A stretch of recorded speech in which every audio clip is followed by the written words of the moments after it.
Dear student, आपके अपने BP के सिन्हा यूट्यूब चैनल में सभी का स्वागत है। आज हम संस्कृत का पार्ट 3 लेके आ रहे हैं, जिसमें क्या है कि हमने पार्ट फर्स्ट और सेकंड में वर्णमाला को समाप्त किया है। अब हम देखेंगे कि जो संस्कृत में वर्णों का उच्चारण स्थान मैंने कर लिया था, लेकिन अब ये देखेंगे वर्णों के प्रयत्नों के आधार पर वर्ण देखेंगे। तो प्रयत्न कितने होते हैं, क्या प्रयत्न होता है उसे देखेंगे। तो प्रयत्नों के आधार पर हम वर्णों को देखेंगे। तो प्रयत्न होता क्या है, पहले ये समझिए। प्रयत्न के आधार पर वर्ण, तो ये प्रयत्न क्या होता है।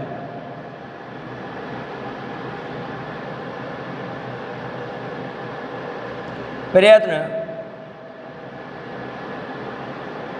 के आधार पर वर्ण, समझिए इन्हें। ये प्रयत्न के आधार पर वर्ण क्या होते हैं। प्रयत्न दो प्रकार के होते हैं। प्रयत्न दो प्रकार के होते हैं, एक आंतरिक प्रयत्न, एक बाह्य प्रयत्न।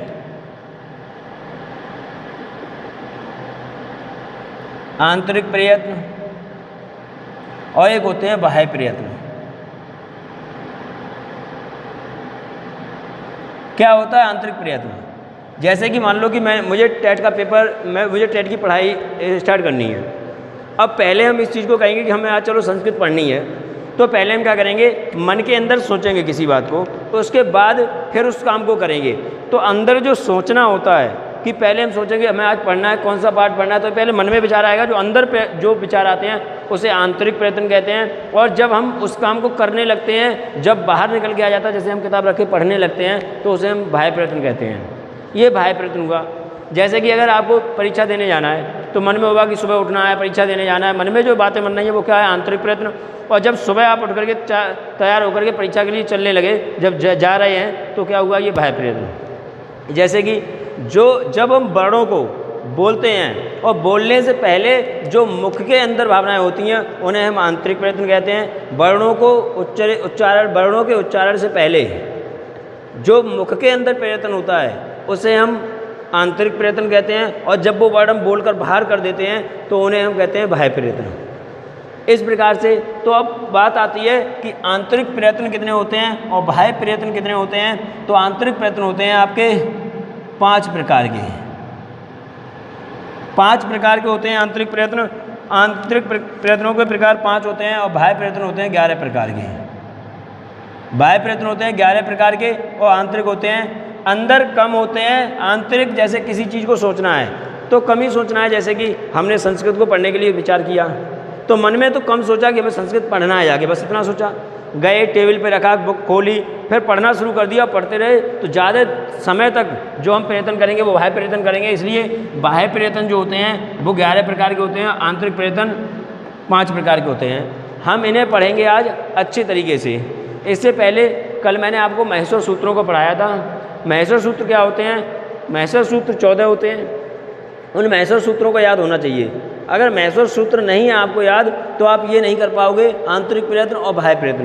क्यों, उनके अंतर, इन बाह्य प्रयत्न और आंतरिक प्रयत्न में 2 आपके प्रत्याहार होते हैं, एक हस प्रत्याहार और एक खर प्रत्याहार। उनमें से जो वर्ड आते हैं वो ही निश्चित करेंगे कि बाह्य प्रयत्न में कौन कौन से वर्ड आएंगे। तो बाह्य प्रयत्न का टॉपिक प्रत्याहारों पर डिपेंड है, महेश्वर सूत्रों पर।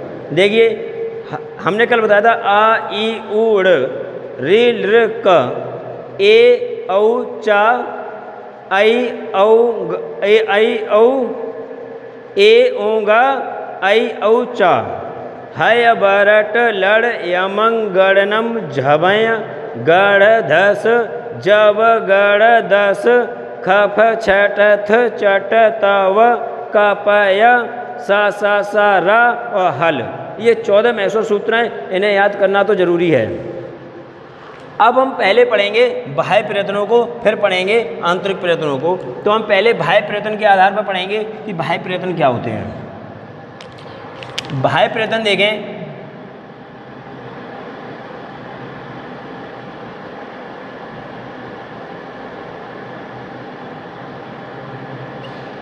बाह्य प्रयत्न कितने 11 प्रकार के होते हैं। तो हम इन्हें देखते हैं कि बाह्य प्रयत्न में क्या आता है। 2 सूत्र याद करने पड़ेंगे आगे। खरो,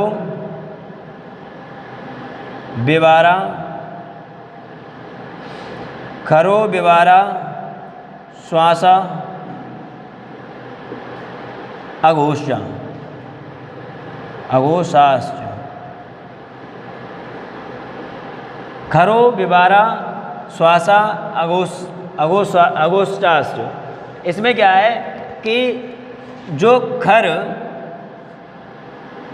प्रत्याहार है, खर प्रत्याहार के अंतर्गत क्या आता है, खर प्रत्याहार के अंतर्गत जितने भी वर्ण आएंगे इसके अंतर्गत, खर प्रत्याहार के अंतर्गत जितने भी वर्ण आएंगे उनका जो बाह्य प्रयत्न होगा वो विवार होगा, श्वास होगा और अघोष होगा। विवार होगा, श्वास होगा और अघोष होगा। ऐसे ही एक होता है हसा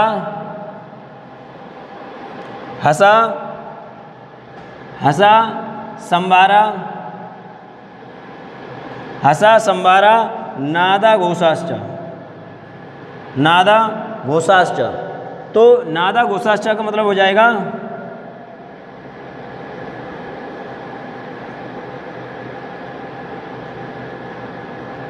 घोषाश्च।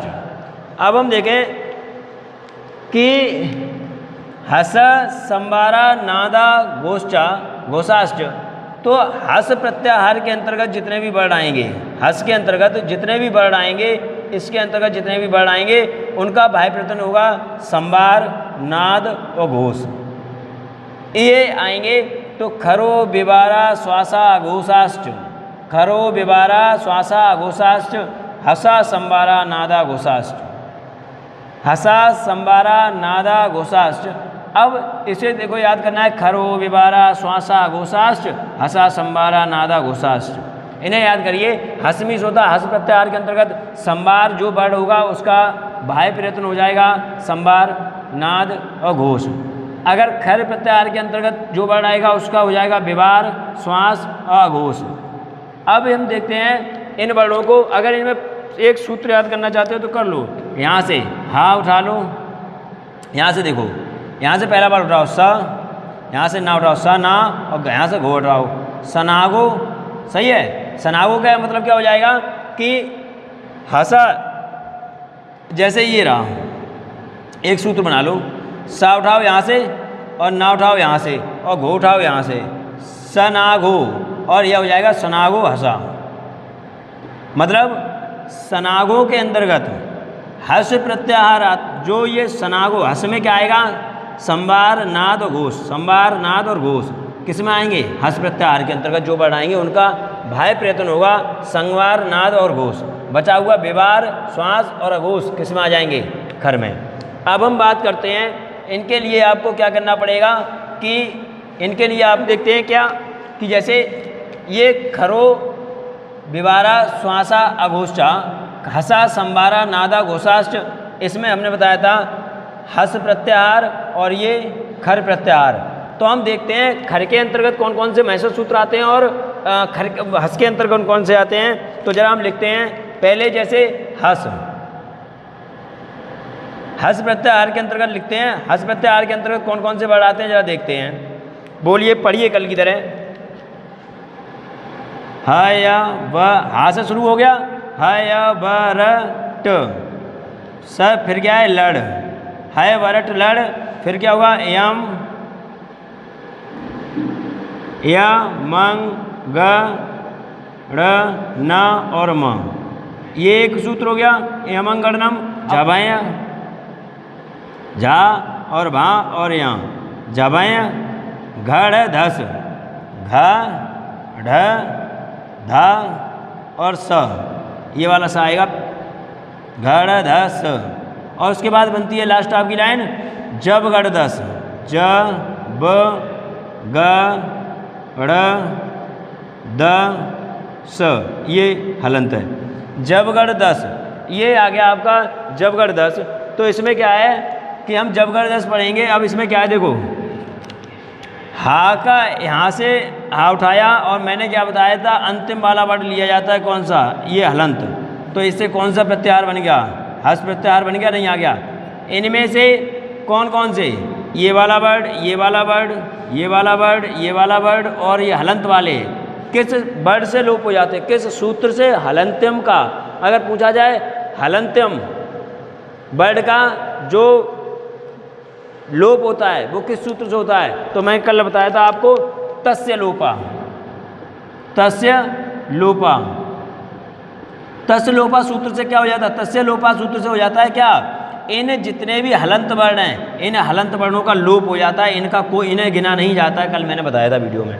अब क्या होता है, खर प्रत्याहार को देखते हैं। तो खर प्रत्याहार के अंतर्गत कौन कौन से वर्ण आते हैं? खर के अंतर्गत देखते हैं। अब देखो जब गढ़ 10 हो गया, अब आगे वाला आएगा जब गढ़ 10, फिर आता है खप, ख फ छ ठ, ख फ छ ठ थ च ट त व, हो गया। ख फ छ ठ थ च ट त व, फिर आता है क प य, कपय, फिर आता है सा सा, और उसके बाद आता है रा। यहाँ से खा लेंगे और यहाँ से खा उठाएंगे और यहाँ से रा ले लेंगे। यहाँ से रा लिया तो रा और खा को मिलाया तो ये क्या बन गया? खर प्रत्याहार। और खर प्रत्याहार के अंतर्गत देखो खा से लेकर के रा तक के सारे वर्ड आ जाएंगे, लेकिन वर्ड आएंगे कौन कौन से नहीं, जरा वो देखिए। एक ये नहीं आएगा, एक ये नहीं आएगा, हलंत वाले एक भी वर्ड नहीं आएंगे, और ना ये रा गिना जाएगा, बाद बाकी सभी वर्ड गिने जाएंगे। तो अब हम आपसे क्वेश्चन कैसे बनेगा जरा देखना ये, और कैसे कहेगा कि ये पूछ लेगा कि किस वर्ड का भाय प्रयत्न कौन सा होगा। जैसे कि मान लो क्वेश्चन कैसे बनेगा पेपर में, क्वेश्चन ऐसे बनेगा, ऐसे बनेगा कि झा वर्ड का बाह्य प्रयत्न बताओ।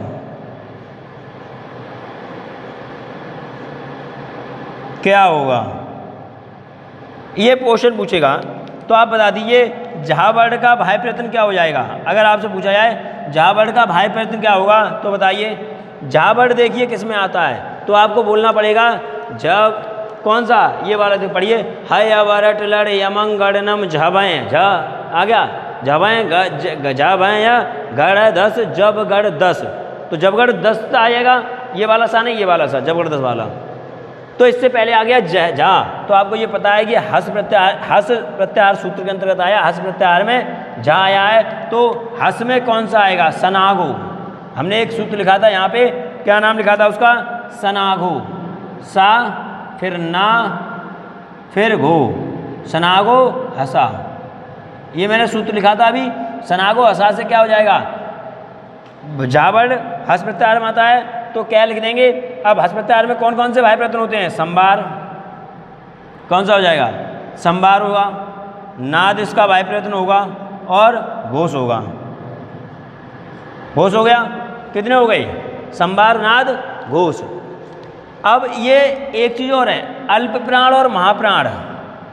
एक होते हैं अल्प प्राण और महाप्राण, ये याद रखिए, दो वर्ड ये होते हैं। तो ध्यान रखिए 1 2 3 4 5 6 और 7 और 8 9, क्या हुआ? नहीं, क्या हुआ? संबार, नाद, घोष, सही है। ये तो क्यों लिया? 1 2 3 4 5 6 ये हो गए भाई प्रयत्न, और 2 ये हो गए, 8 भाई प्रयत्न हो गए। ये 3 अभी बाद में पढ़ाएंगे। अब आपने याद कर लिया कि झा का भाई प्रयत्न क्या हो जाएगा? संबार, कहाँ गया? संबार, नाद और घोष, आपने पता कर लिया। अब आपको ये देखना पड़ेगा कि झा अल्प प्राण है या महाप्राण। अगर अल्प प्राण है तो उसे अल्प प्राण कह दो, और महाप्राण है तो महाप्राण कह दो। अल्प प्राण और महाप्राण दोनों में जाते हैं ये, खर प्रत्याहार में भी चले जाएंगे। जो वर्ण अल्प प्राण होगा उसे अल्प प्राण कहो, और जो वर्ण महाप्राण होगा उसे महाप्राण कहो। जैसे कि अब झा किस में आता है? कौन से वर्ग में आता है? दूसरे। महाप्राण कौन कौन से होते हैं? महाप्राण होता है दूसरा और चौथा वर्ण, और अल्पप्राण होता है 1 3 और 5वां वर्ण। जो वर्ग होते हैं जो मैंने पढ़ाए थे कंठ तालु मूर्धा दंत वाले, तो उसमें 1 2 3 विषम वाले अल्प होते हैं और 2 सम वाले महाप्राण होते हैं। तो ये बताइए झा किस में आता है? चा, छा, चा, छा, जा और झा चौथे वर्ग में आएंगे। तो चौथा वर्ग कैसा हो जाएगा? चौथा वर्ग महाप्राण हो जाएगा। तो इसका मतलब इसका भाई प्रयत्न और क्या हो जाएगा? महाप्राण। क्या हो जाएगा? महाप्राण। ये हो गया। अब ऐसे ही अगर आपसे पूछ ले कि ला, जो ला वर्ड का बाह्य प्रयत्न क्या हो जाएगा?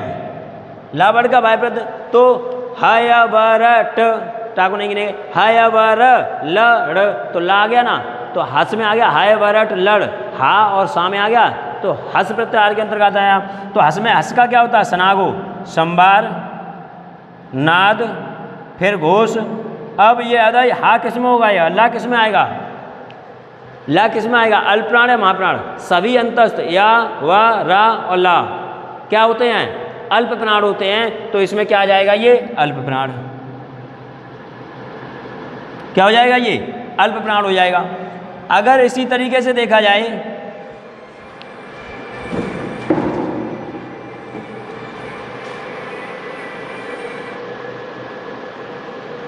बहन जी तुमने बीच में यहाँ गड़बड़ कर दिया।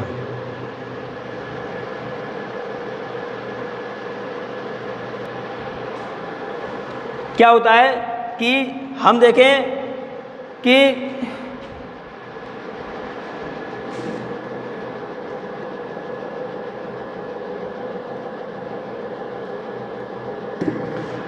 देख चल रहा है, सही वीडियो सही है।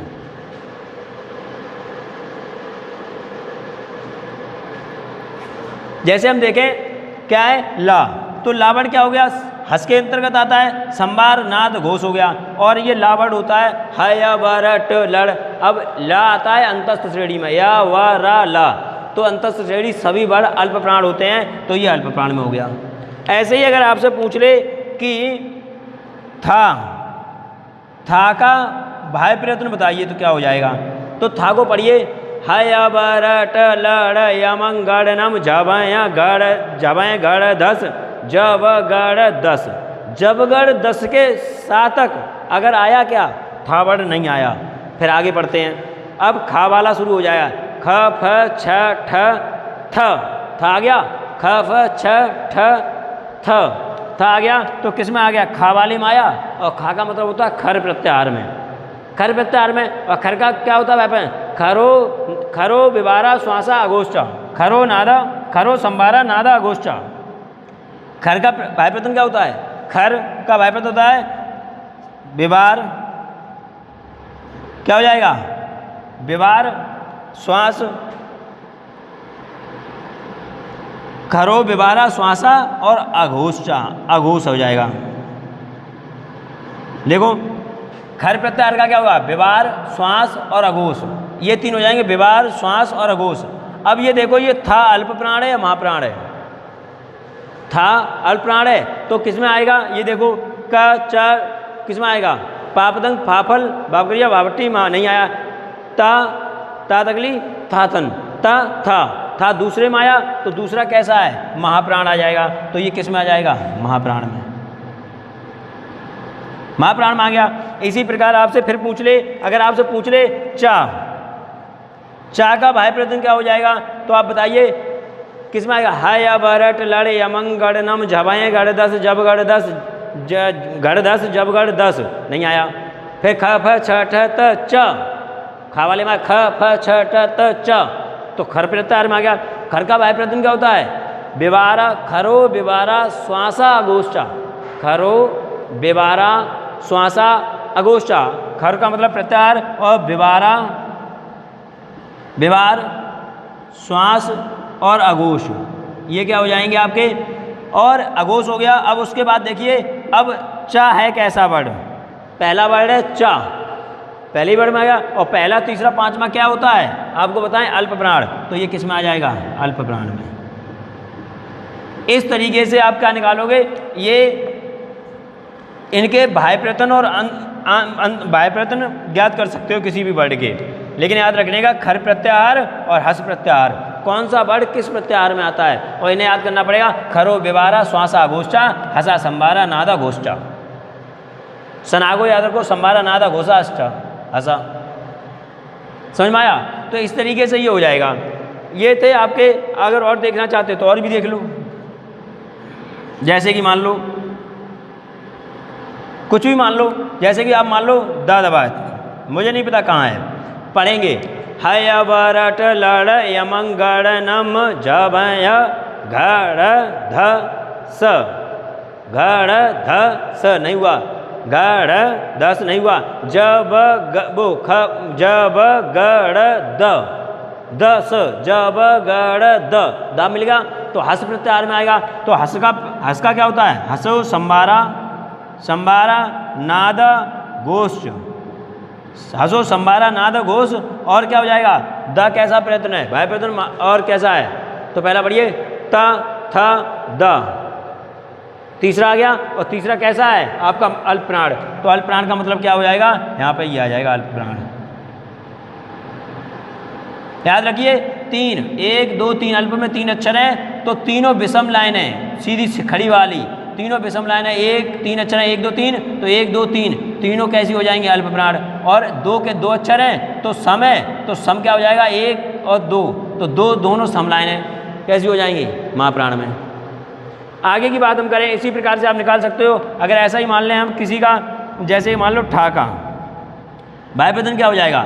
ठा याद करो, हय अबरट लड़ यमंग गणनम जब आए घड़ दस, जब गढ़ दस नहीं मिला, हटाओ छोड़ दो। अब खर का आ जाएगा, ख फ छ ठ ठ, ठा आ गया, छ ख फ छ ठ, ठा आ गया। तो ठा किस में आ जाएगा? खा वाले में आ जाएगा। और खरो विवारा श्वासा गोष्ठा, खर का क्या हो जाएगा? विवार श्वास अघोष। और ठा किस में आएगा? ट ठा, दूसरा आ गया ट ठा दूसरे वाले में आया, दूसरा क्या हो जाएगा? महाप्राण हो जाएगा। हो गया। तो इस तरीके से आप ज्ञात कर सकते हो किसी भी वर्ण का अल्पप्राण और वो भाई प्रयत्न। अब भाई प्रयत्न में कितने हो गए?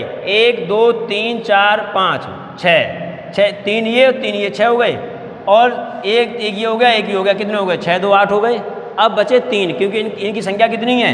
11। तो वो 3 कहाँ से आते हैं जरा उन्हें देखिए। तो इन्हें याद रखिए, हय बरट लड़ यमंगड़ नम जब गढ़ दस, जब गढ़ दस, खप छटत चट तब कपय सर। लास्ट में एक बचता है वो हल। अब आगे की हम बात करें कैसे, जरा देखना कि आगे बचे कौन से 3। तो याद रखिए, जो ऊपर बचे रहते हैं उन्हें कहते हैं क्या? जैसे 3 कौन कौन से बचे हैं? उदात्त, अनुदात्त और स्वरित। ये 3 है। तो ये 3 हो गए, नहीं हो गई? तो वो 8 हो गए थे और 3 ये हो गए।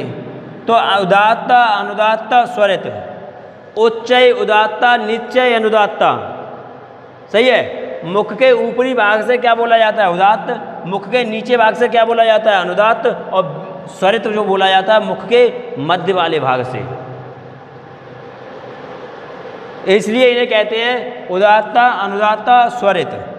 ये वर्ण होते हैं, ये सभी प्रत्येक स्वर का होता है।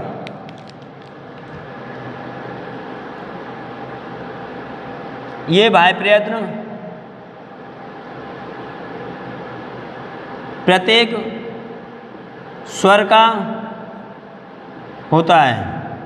अगर मैं पूछ लूँ जैसे आका भाई प्रयत्न बताओ, तो आपको फिर इन्हें नहीं देखना है, क्यों? आ इसमें आएगा ही नहीं, और ना हस में आएगा ना खर में आएगा, क्योंकि आ जो आता है वो अच प्रत्याहार के अंतर्गत आता है।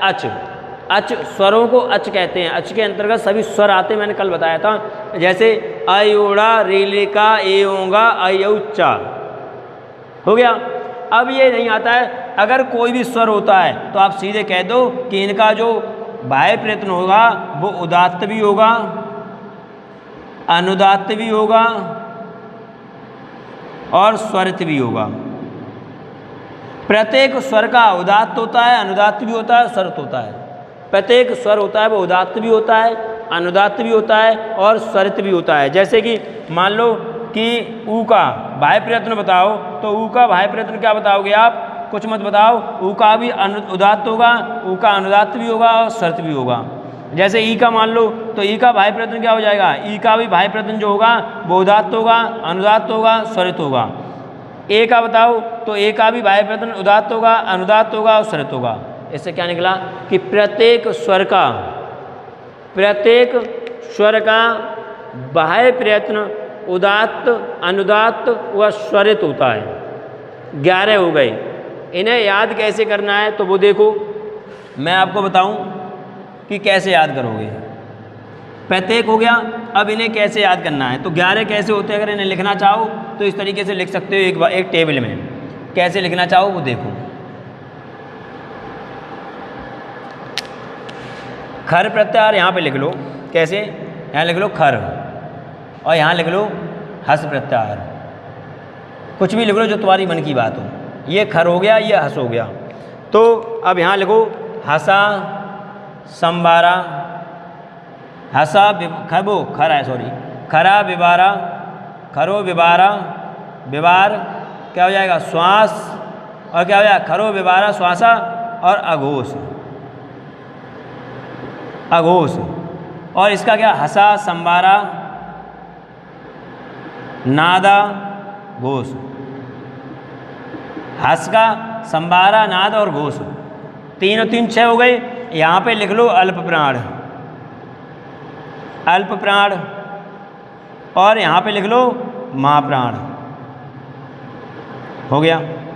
अब ये देखो, ये अल्प प्राण इसके पास भी जाएंगे, और ये देखो ये कहाँ गया, ये वाले, ये अल्प प्राण इसके भी पास जाएंगे, और महाप्राण इसमें भी हो सकते हैं। दोनों वर्ड हो सकते हैं अल्प प्राण महाप्राण के, और यही अल्प प्राण इसमें भी जा सकता है, हो सकता है, और इसमें भी हो सकता है। तो अल्प प्राण इसमें भी हो सकते हैं वर्ड, इसमें भी हो सकते हैं। तो अल्प प्राण दोनों के साथ रह सकते हैं। अब आता है आपका अल्प प्राण क्या होते हैं, इन्हें याद कर लो। अल्प प्राण के अंतर्गत कौन से आते हैं, 1 3 और 5 वर्ग आते हैं। और इसके अंतर्गत कितने आते हैं, 2 और दूसरा और चौथा वर्ग आता है। ये हो गया। अब होता है उदात्त, अनुदात्त, और कर लो स्वरित। ये जो होते हैं ये सभी के किसके, ये सभी स्वरों के होते हैं। सभी स्वरों के क्या होते हैं, उच्चारण स्थान होते हैं। उदात्त अनुदात्त स्वरित। इस तरीके से टेबल निकाल लो, बना लो और लिख लो। खरा विबारा श्वासा घोष चा, हसा संबारा नादा घोष चा, उदात्त अनुदात्त स्वरित, सभी स्वरों का। हो गया। इस तरीके क्या करो, खरा विबारा श्वासा घोष चा, हसा संबारा नादा घोष चा। और इसका सूत्र लिखना चाहो तो लिख लो सनागो, स ना गो, ये वाला स ना गो। और क्या हो जाएगा हसा, हसा का मतलब हस प्रत्याहार, ये वाला। इस तरीके से पढ़ सकते हो। अब आगे की हम बात करें कि ये क्या होते हैं। ये तो आपके हो गए कौन से, बाह्य प्रयत्न 11 हो गए। अगर आपसे ये पूछ ले प्रयत्न कितने प्रकार के होते हैं, तो प्रयत्न 2 प्रकार के होते हैं, एक आंतरिक प्रयत्न और एक बाह्य प्रयत्न। शुरुआत में बात की मैंने, तो प्रयत्न 2 प्रकार के होते हैं। अब जरा देखते हैं आंतरिक प्रयत्न। आंतरिक प्रयत्न, अब आंतरिक प्रयत्न की बात करें तो आंतरिक प्रयत्न जो होते हैं वो बेटा 5 प्रकार के होते हैं, 5 प्रकार के। और यहाँ पे याद करने का तरीका अगर जानना चाहो तो आके 1 2 2 11 कितने हो गए, 1 2 डंडे हो गए, तो 2 ये 1 डंडा 2 डंडा 2, और ये 3 बने हुए हैं ऐसे, तो 3 और 2 5 आंतरिक प्रयत्न हो गए। तो आंतरिक प्रयत्न कितने प्रकार के हो गए, 1 2 और 3 5 हो गए। ऐसे बाह्य प्रयत्न में ऐसे याद करो, बाह्य प्रयत्न में कितने होते हैं 11, तो 1 और 2 डंडे 11 बन गए, और 11 ये 0 है तो 0 का मतलब कुछ नहीं, 11 में 0 जोड़ेंगे तो 11 ही हो जाएगा, तो इसीलिए 11 हो जाएंगे। बाह्य प्रयत्न को याद करना चाहो तो बाह्य प्रयत्न 11 प्रकार के होते हैं। अब देखिए क्या होता है कि आंतरिक प्रयत्न कितने प्रकार के, 5 प्रकार के होते हैं। उन्हें देखते हैं। सबसे पहले होते हैं स्पष्ट।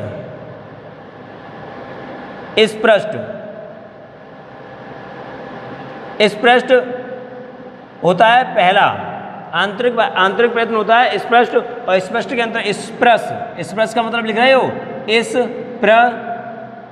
स्पर्श, इसका मतलब क्या है, स्पर्श श्रेणी। क्या होते हैं, स्पर्श श्रेणी व्यंजन। स्पर्श श्रेणी व्यंजन ये कितने होते हैं, 25, 5 वर्ग होते हैं। स्पर्श श्रेणी व्यंजन वर्ग सभी किसमें स्पष्ट होता है इनका।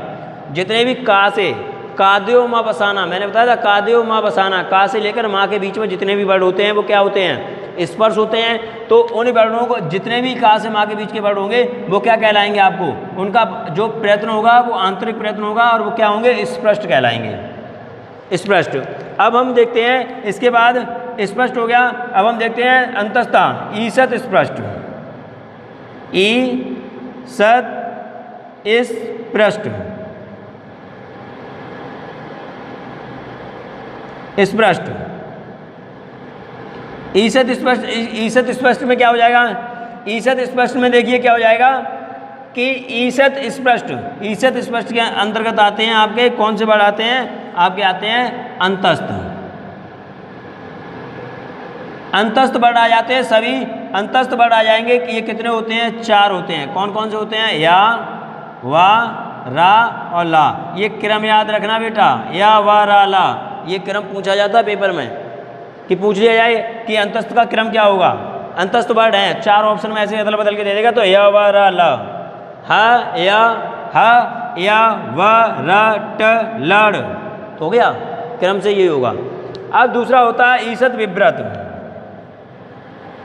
ईसत विव्रत। एक होता है ईसत विव्रत। ये ईसत विव्रत में क्या होता है? ईसत विव्रत में क्या?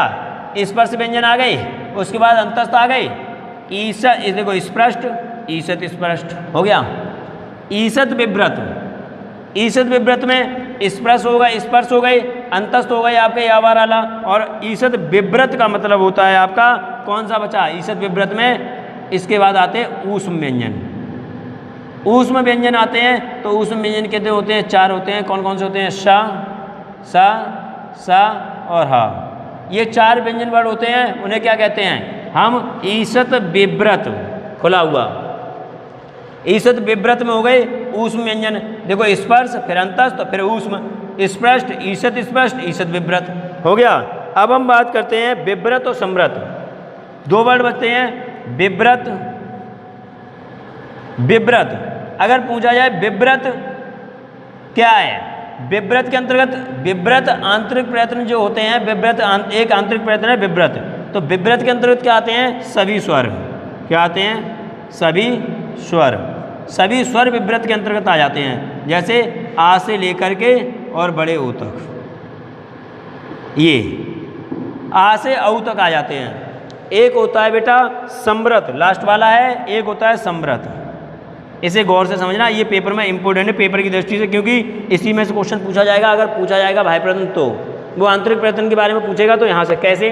समृत की बात करें तो समृत में क्या आता है? केवल आ एक ऐसा लेटर होता है जिसका आंतरिक प्रयत्न जो होता है वो आ होता है। आंतरिक प्रयत्न आ होता है, लेकिन यहाँ पे एक क्वेश्चन कैसे बनता है? यहाँ क्वेश्चन ऐसे बनेगा बेटा, आ का 2 तरीके से प्रयोग होता है। अगर पूछ रहे कि आ का प्रयोग के आधार पर, जैसे देखो यहाँ भी आ आया है और यहाँ भी आ आया है, तो आ यहाँ कैसे आएगा और यहाँ कैसे आएगा?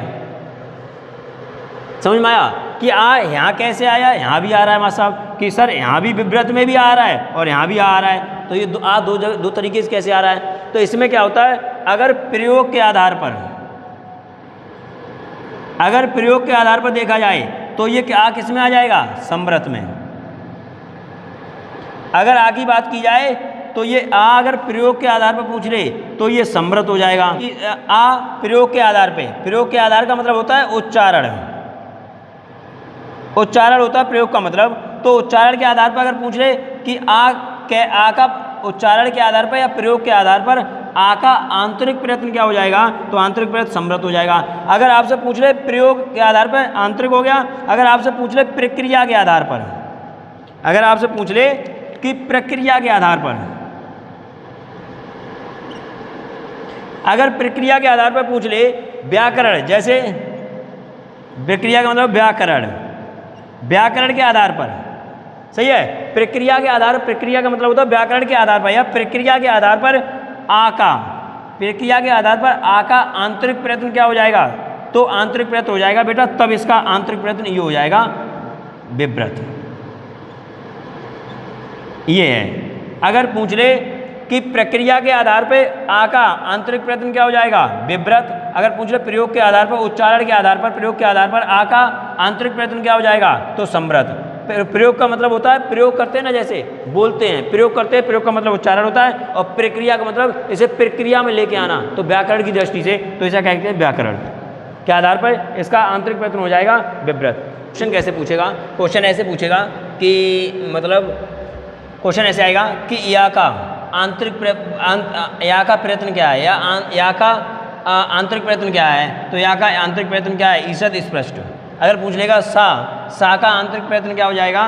तो ईसद विवृत। अगर पूछ लेगा प्रयोग के आधार पर प्रयोग के आधार पर आ का आंतरिक प्रयत्न क्या होगा? तो प्रयोग के आधार पर समृत हो जाएगा। और पूछे प्रक्रिया के आधार पर आ का आंतरिक प्रयत्न क्या हो जाएगा? तो समृत हो जाएगा।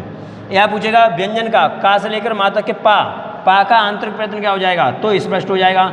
चा का आंतरिक प्रयत्न क्या हो जाएगा? तो स्पष्ट हो जाएगा। तो इस तरीके से क्वेश्चन पूछेगा आपसे, आप आराम से बता सकते हैं।